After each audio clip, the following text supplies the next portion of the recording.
Hi, this is Jack from Strata Management Group, and today I'm going to show you how to read your body corporate financial statements. The first place to look is the balance sheet. So this shows your admin fund balance and your sinking fund balance. It shows it as of today's date, which is 11 May 26. It also shows what your body corporate was at during the last financial year end. So for this body corporate, that was 30 June 2025. Straight away, you can see that the body corporate has increased its funds in both the admin and the sinking fund. And when you have a look at the cash at bank, you can see that it currently has a bit over $53,000 sitting in the bank.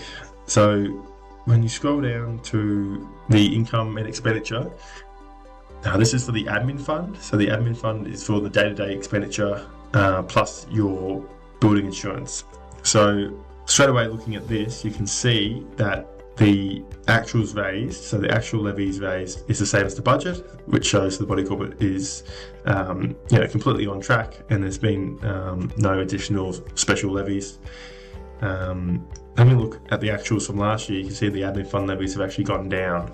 So it's an interesting thing just to look at the actuals of last year and the actuals of this year to compare where the body corporate is up to.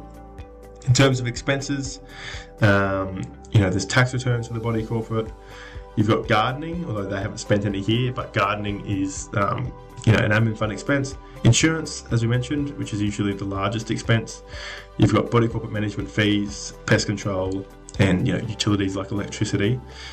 And overall, the body corporate is in quite a strong position. You can see that it has a surplus of over $9,000 in the admin fund. That is a bit high. Depending on the size of the building, you would only want the admin fund surplus to be, $1,000 or $2,000 for a smaller building. You just try and keep it level, because the saving and for larger capital expenditure happens in the sinking fund. So you can see here again the levies are right on track. They budgeted $2,500, they've raised $2,500.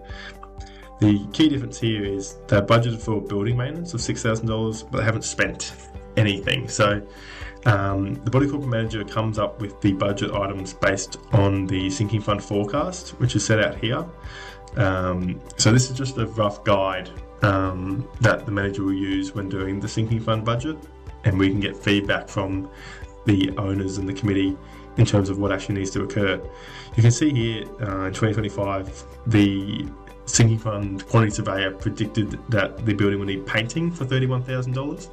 That hasn't happened last year, and that's the reason why there's so much money in the sinking fund. So at some point the building will need painting, and the body corporate will be utilising the money in the sinking fund, so they don't have to raise any additional special levies.